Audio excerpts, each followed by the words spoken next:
Welcome to the Pint Glass Football Podcast.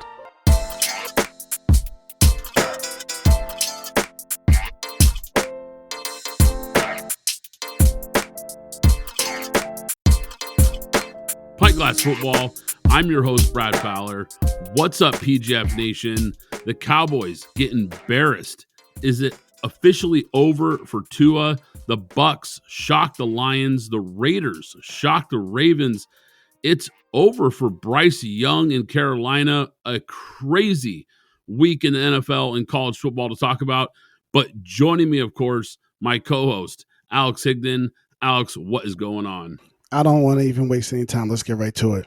Alex, right before we started to record here, we were watching Monday Night Football, waiting for the game to wrap because we had a great finish, and depending on how that game finished was going to kind of determine if we were going to really talk about this game or not. Well, now we've got to talk about it, Alex, because the Atlanta Falcons just finished a comeback win versus Philadelphia. Kirk Cousins leads a perfect 2-minute drill for the game-winning touchdown when it looked like that game should have been over.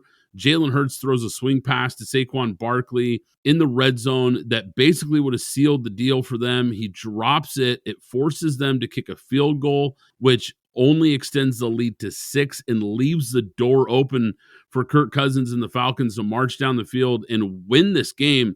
Hurts gets the ball late here. Now, granted, not a lot of time left. I think they scored that touchdown. There was about, 40 seconds or so left. Not a ton of time to work with, but they had a chance to at least get into field goal range there and potentially kick a field goal to win this game. And Hurts throws another ugly pick to seal it. He's been a turnover machine going back to last year where he led the league in interceptions. He's turning the ball over early in this year. Look, big win for Atlanta here. Kind of saves their season in a lot of ways. An 0-2 start obviously would have been devastating.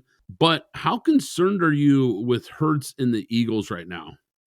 Well, personally, I was concerned before the season started because their OC is Kellen Moore, so we can start there.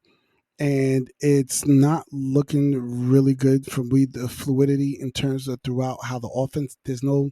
I know they were missing A.J. Brown, but this is when your quarterback has to be able to step up. Again, my quarterback tiers, this Patrick Mahomes level, whatever you want to call that a level, I call it elite. And most people like to say there's more than one elite quarterback. I call it elite. And then there's everybody else slotted behind that on whatever tiers you want to put them.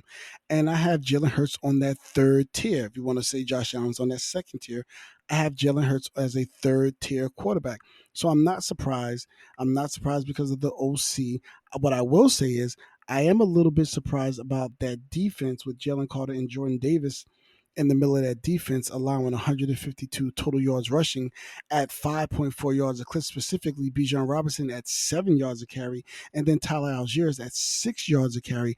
I expected this defense to be a lot tougher because Jalen Carter is ascending, and it looks like Jordan Davis is descending in terms of what I thought this team would be on that defensive line with Vic Fangio as the DC.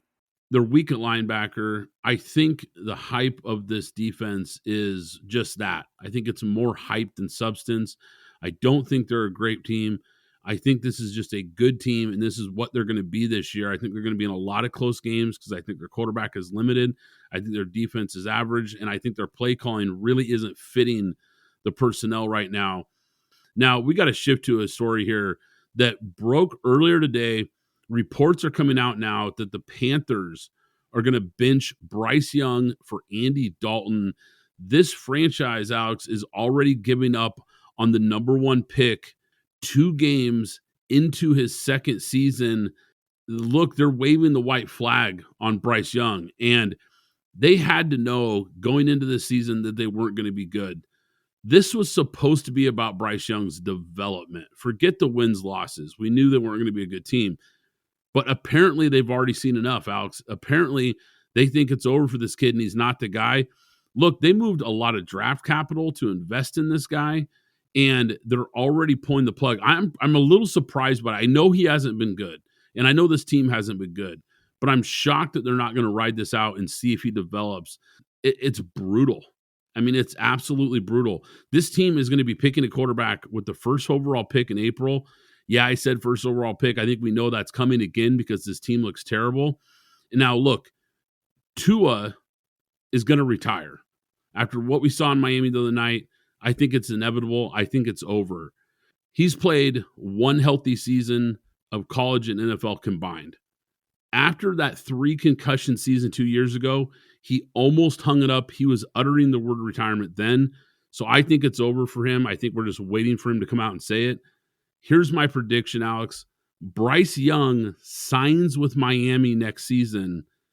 Just like Tua, I think McDaniel is going to rebuild his confidence and actually turn this kid into a quality quarterback in this league with his system and those playmakers around him. Okay, well, the early hot take on 2025 from Brad usually is me, but you know what? Not a bad hot take. I mean, listen, if Vegas has something like that out there, go lay a bet on it because I would. But let's start with the benching of Bryce Young first. So, and I recently said this to someone. I said the problem with Bryce Young is he hasn't flashed. There can be a lot of things going on. You can talk about what Sam Darnold looked like in New York with the Jets. You can talk about even Will Levis. Will Levis flashed. Sam Darnold flashed. Bryce Young has yet to flash. I'm not a person that sticks on, oh, the offensive line, this, the offense. No, I know that. So I'm looking at the very few chances that you do have when there are plays to be made. Are you making them? And he is not. Bryce Young has not at any point in time in his short NFL career, 1 season and 2 games, has he flashed. And this is the problem because that's simply what a coaching staff is looking for. Does he flash? Okay, do we see what he like? Okay, let's start building on that. He has not shown anything to build off of, even when he's had a clean pocket, time to throw, even when the running game is working, he has not been able to show that he can make the right plays and make the right throws and show off what we saw in Alabama.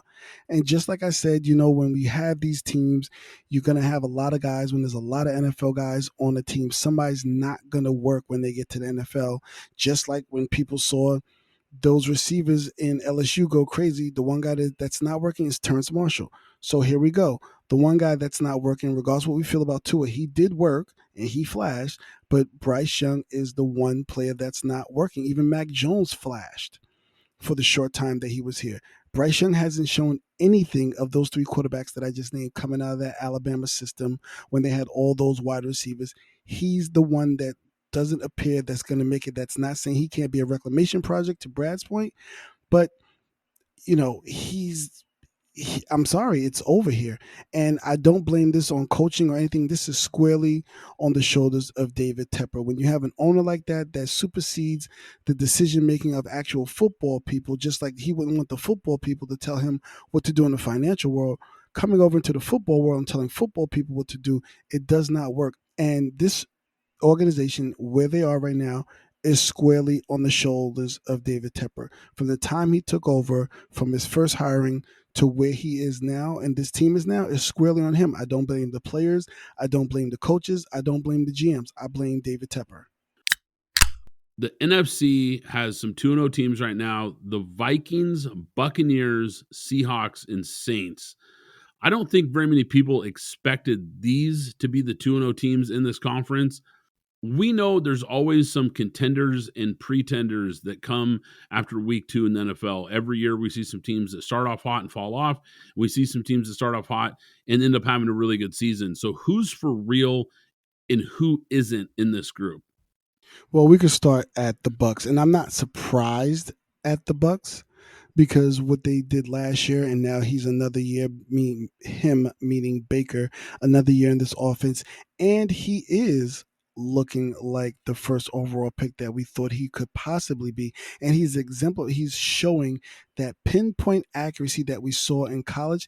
He's exhibiting that now in this Tampa Bay offense, and that defense is playing like their hair is on fire despite losing a few players.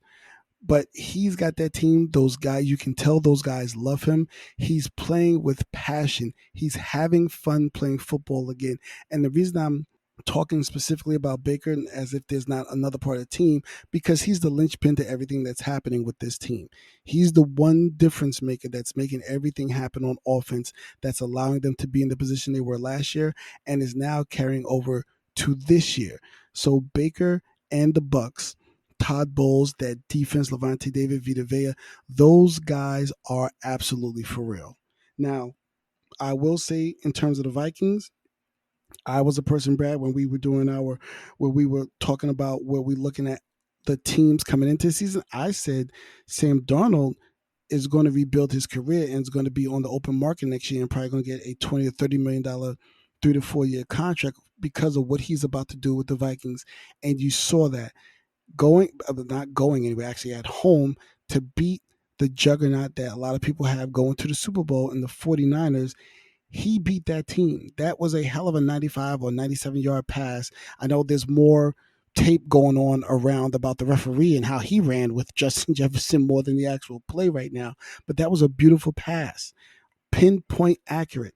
Again, things that we saw from him in USC that we knew he was able to do, and why I talked about him and saying he's really going to have a great year and possibly actually, he's probably going to be the comeback player of the year, given what I said he's going to do and what I believe he's going to do. But alas, I'm not sure if they're real, but they are the one team that I like for Sam Darnold. I'll go to the Saints. Saints look for real. I mean, if you're telling me you're getting a healthy Alvin Kamara, Shaheed is stepping up. You have Olave, you have Fuaga, who we all loved on that offensive line. And we know one thing about Dennis Allen, he can coach a defense, veteran bunch, but he can coach a defense. Now, I can say they look for real, and they're gonna battle, to get to 9 wins in this division. The Hawks, right now it looks good. Gino looks good, but I think they're going to tail off after these first 4 games, it's going to tail off a little bit. But I'll say this again. The one team, to your question, the Bucks are for real. The Saints look like they want to, but the Saints look like they want to step into the ring too. Yeah, I'll start with the Saints because I really like what new offensive coordinator Clint Kubiak is doing with this offense. He's using a lot of motion.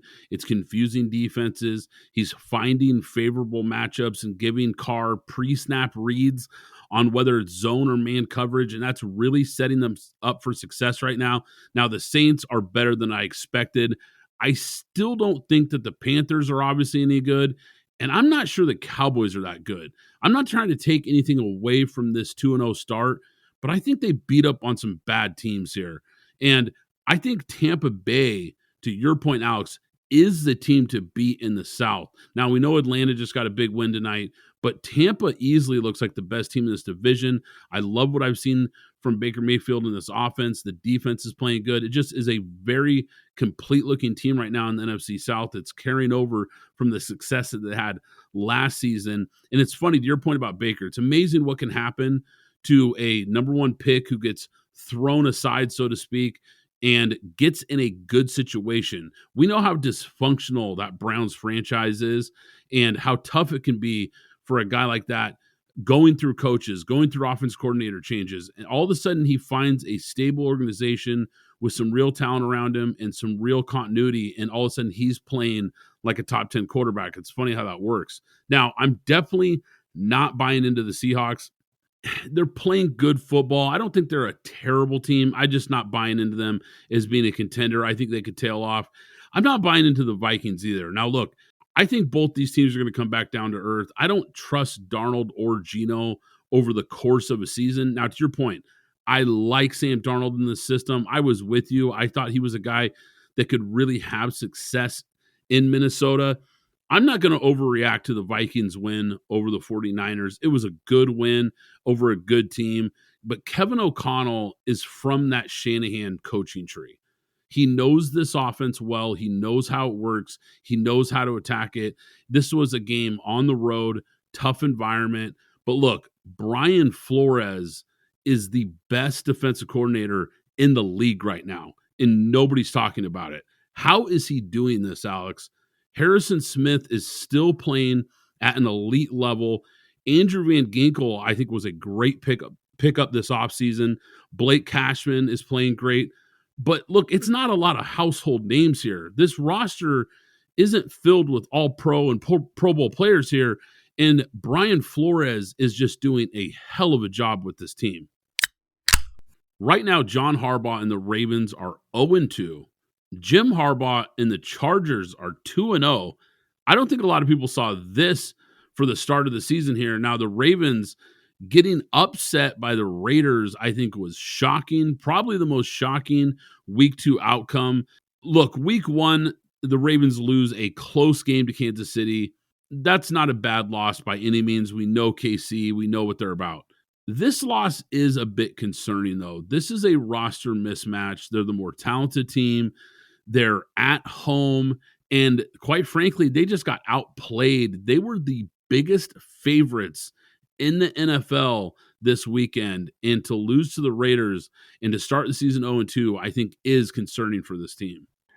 Pick whichever one that you want, because I know we're going to talk about our rookies and our players of the week, but I'll start with specifically talk about the player of the week here, and it's one Max Crosby, and there is no bias in what I'm saying right now.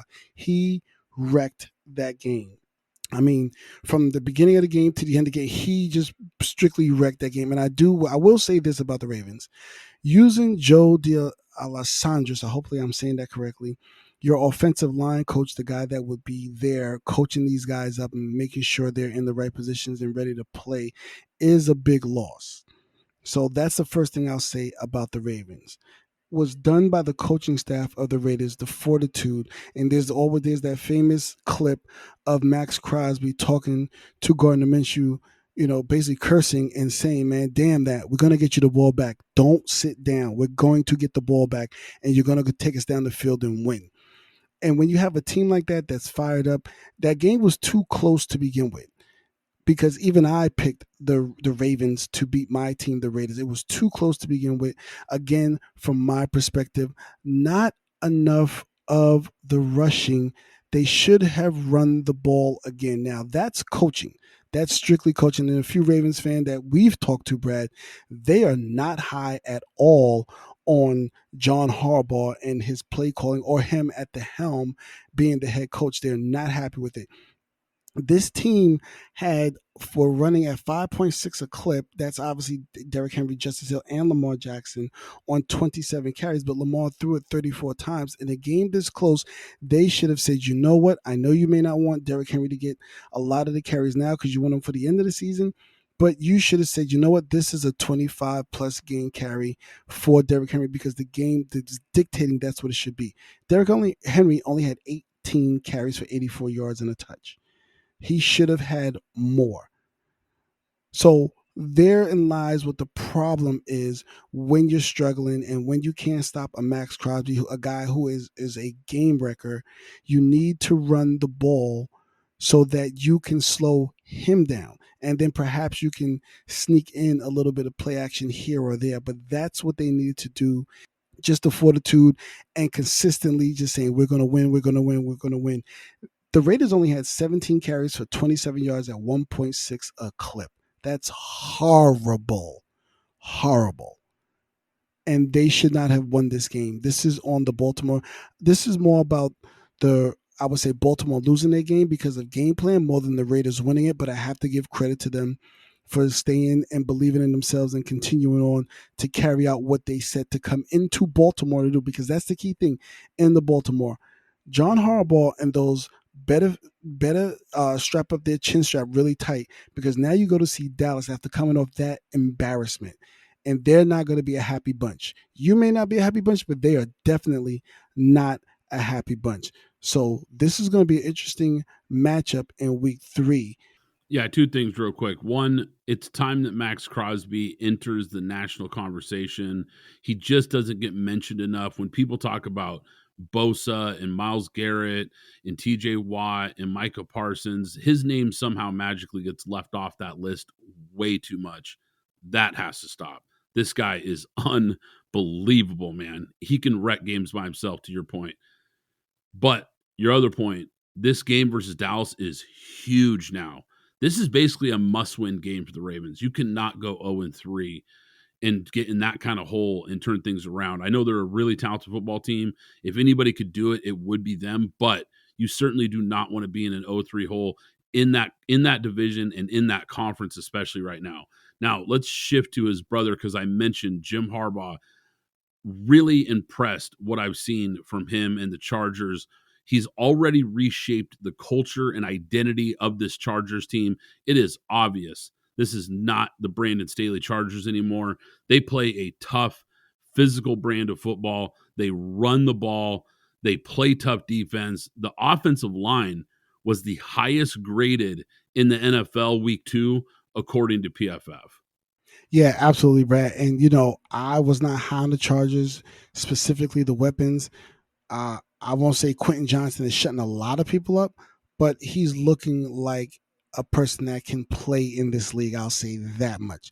But obviously, the key thing here, like last week, my guy, rookie of the week for me, Joe Alt. I just think he's those two guys on the outside, and then that helps out everything going on the inside. You're not getting past that. Jim Harbaugh has come in here and brought that Michigan attitude to this team, and they're playing like it. But the key thing here is really J.K. Dobbins being able to stay healthy for now. I don't wish injury on anyone, but this is a guy that's coming off 2 back-to-back years as a running back. But they do have Gus Edwards back there who had 60 yards rushing as well in terms of J.K. Dobbins leading the way with 131 yards rushing at 7.7 a clip. Wow. That tells you what that offensive line is doing. Also, how bad the Panthers are, which we don't need to talk about them at all here. But I have to give credit to Jim Harbaugh, what he's doing. Justin Herbert, only 20 attempts. This is a guy that was top 5 in attempts over the past 2 to 3. Well, not last year because he got hurt, but the previous 2 to 3 seasons, top 5 in attempts. They're saving him. They're keeping him upright and they're keeping him healthy. And he's becoming more of a game manager in this particular offense right now for obvious reasons, as they don't have the weapons, but they're throwing when they need to throw and converting when they need to convert. But this is a ground and pound team. But we'll see how this goes as they get throughout this season and when they start to face stiffer competition. Did you know that Pint Glass Football is more than just this podcast? We have an exclusive newsletter. Sign up for free at pintglassfootball.com to receive articles and insights delivered straight to your inbox. But wait, there's more. We're excited to announce our brand new YouTube channel. Not only can you listen to our podcast on YouTube, but you'll also find exclusive video content waiting for you. So hit the pause button right now and go subscribe to our newsletter and hit that subscribe button on YouTube to stay connected with the latest football news and our exclusive content. Underdog Fantasy is the easiest place to play fantasy sports. We personally love the pick'em game. Just pick between 2 and 5 players to build a pick'em entry. Pick whether your favorite players will have a higher or lower stat total in this week's game for a chance to win big. You can win up to 20 times your money in a single night. Download the Underdog Fantasy app and sign up today with promo code PGF. That's promo code PGF to claim your special pick plus first-time deposit offer up to $250 in bonus cash. The official ticketing app of Pint Glass Football is now SeatGeek. I can't recommend them enough, guys. I've been using SeatGeek for years. You want to go to a game this season? SeatGeek is here to take the confusion out of buying tickets, making sure you get the best seats at the best prices. With SeatGeek, you'll never have to worry about overpaying for tickets again. How? They put a 0 to 10 score on each ticket, so you know you're getting a good deal. But here's the real game changer. You can get $20 off your first ticket purchase with the code PGFPOD. That's right, $20 off with code PGFPOD. This season, make every game day epic with SeatGeek. Download the SeatGeek app and remember to enter the code PGFPOD to grab your $20 discount. Caleb Williams, second start in the league, had some rookie mistakes, absolutely no doubt about it. Tried to force a couple throws under pressure. I think overall he still actually looked better in week 2 than he did in week 1, even with some bad throws. I'm still bullish on him, and I'm bullish on the Bears as far as a team that I think is going to get better as the season goes along. And here's the main reason why, Alex. I think the Texans are for real. This defense is legit. They have players, I mean, real big-time players at all three levels of this defense. The offense has weapons. I love the play calling. I love the coaching. I love what D'Amico Ryans is doing. I love what Bobby Sloak's doing with that offensive play calling. I think Houston could make a real run this year. They look really good. We'll have to see what that Joe Mixon injury looks like, even though they have Cam Akers, and I believe they still have Damian Pierce back there, so they're deep at the running back position.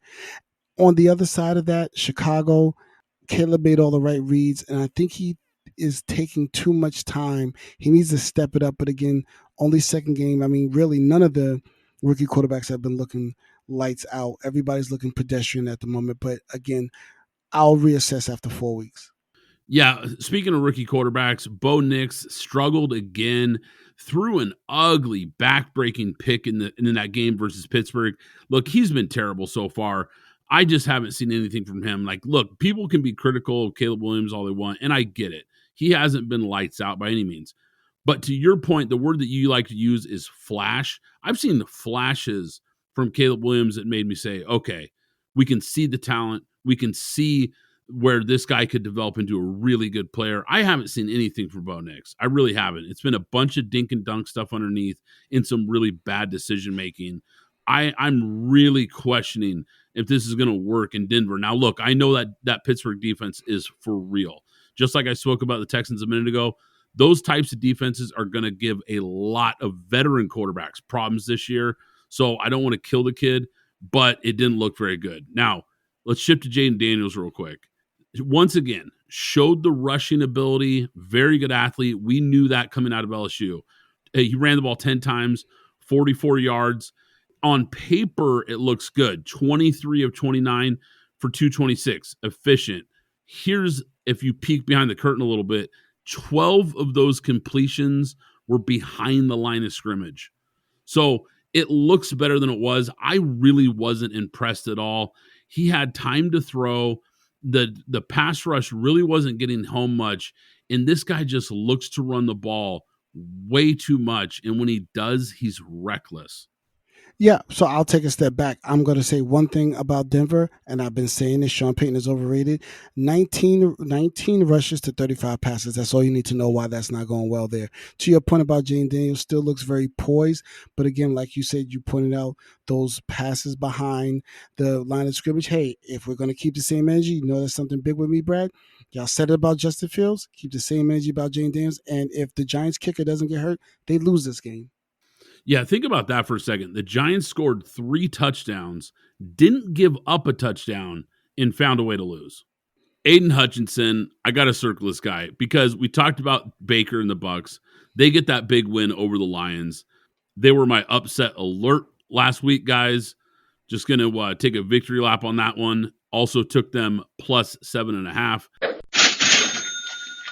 But Aiden Hutchinson in this game, my goodness, Alex, he gets my week 2 game ball. He was unreal. 5 tackles, 4 tackles for a loss, 5 quarterback hits, 4.5 sacks. He is starting to enter that elite group of pass rushers in the NFL. We mentioned the group a minute ago. It's not going to be long before his name is being mentioned with those guys. He has been unbelievable. Yeah, and this was another guy that we spoke about and said he's going to have a breakout year. And he was great last year, but we're talking about what you're seeing now, like you saw in this Lions game. He was poised to have this year. He's also in a contract year, as is Micah Parsons. So we know what that means, what we're going to get from those two guys when they get to the offseason. But Aiden Hutchinson making his claim, like I said, to be a top 5 defensive player of the year nominee. Alex, let's just give Travis Hunter the Heisman right now. It's over. Look, we've never seen anything like this, Alex. This kid is unreal. I think we talk about him every week on this show, but rightfully so. He was on the field for 123 of the 138 total plays versus Colorado State. 13 catches, 100 yards receiving, 2 touchdowns on defense, an interception, 5 tackles, and a pass breakup. This is the best player in college football. It's not even close. He gets the week 3 helmet sticker, and man, he's running out of room on that helmet, Alex.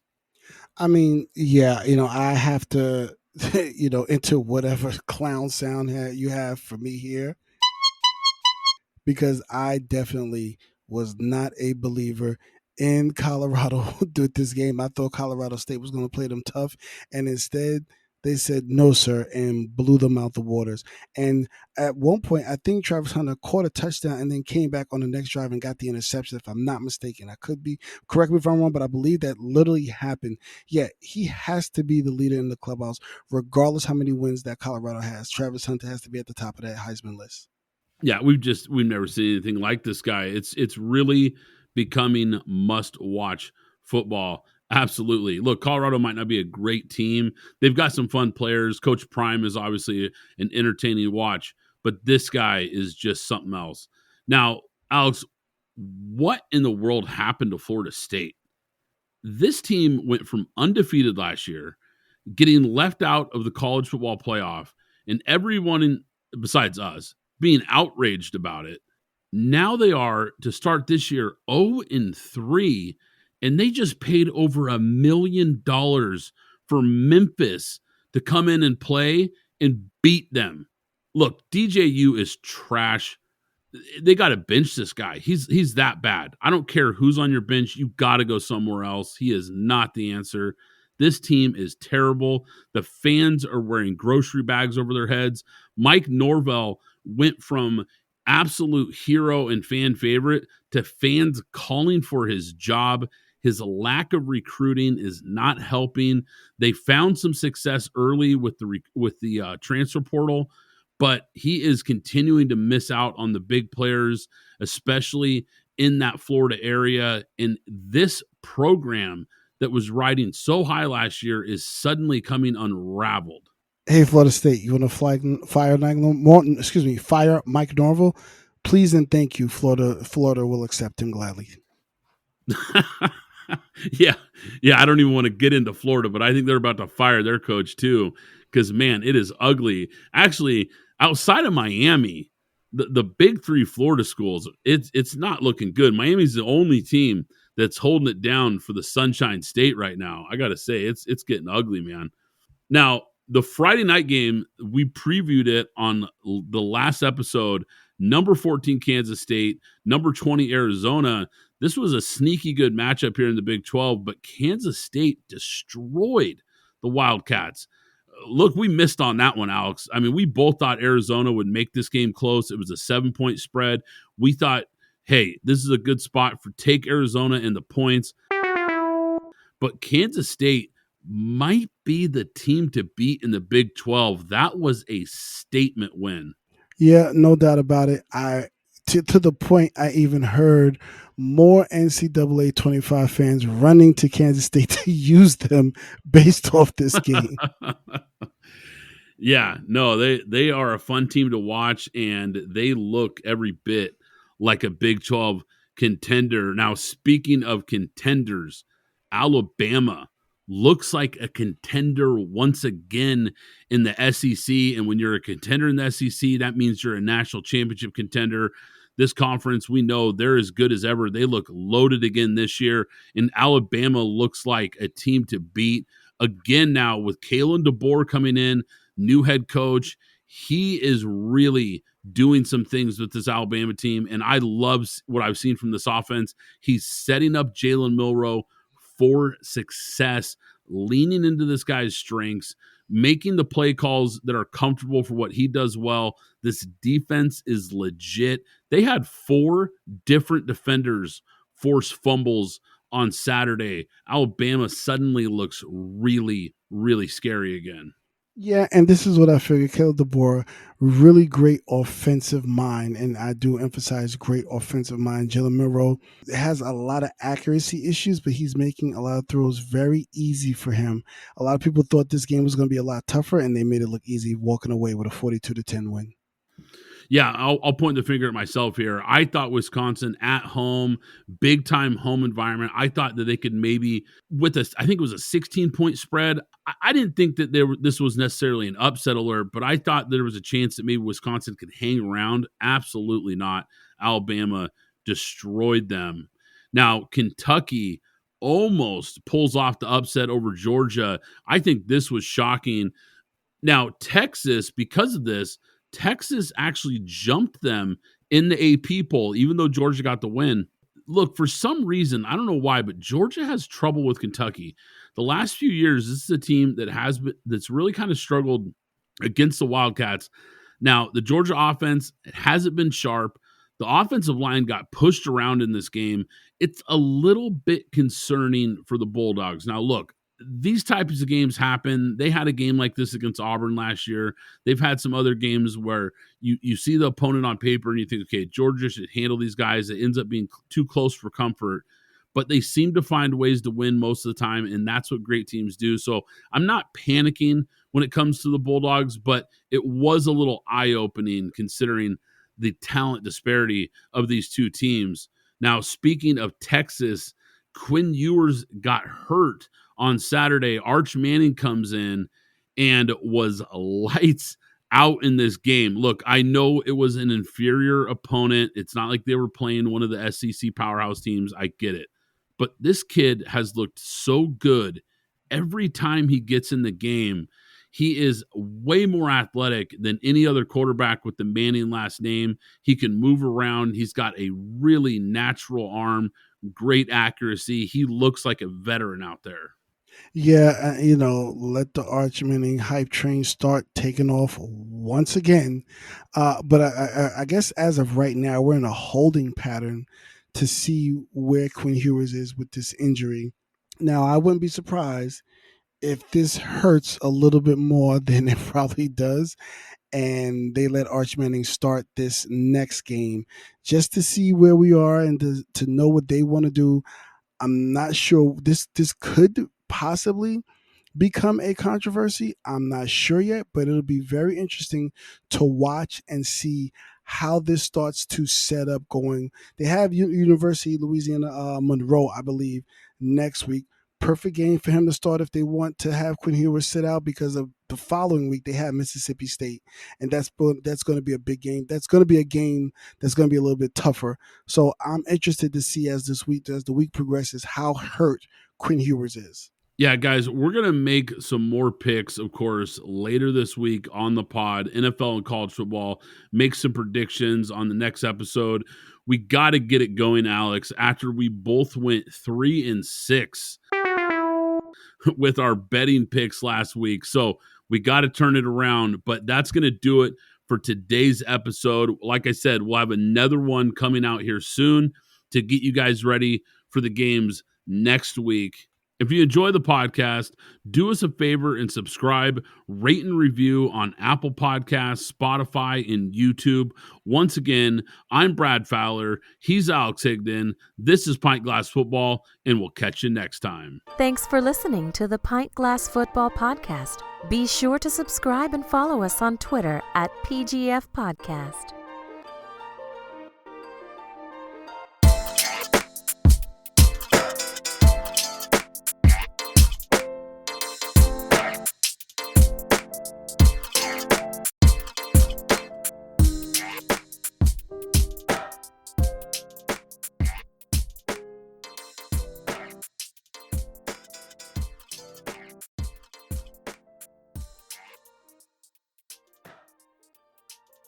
Zencastr is the ultimate web-based podcasting solution. It provides high-quality audio and video podcast production and hosting.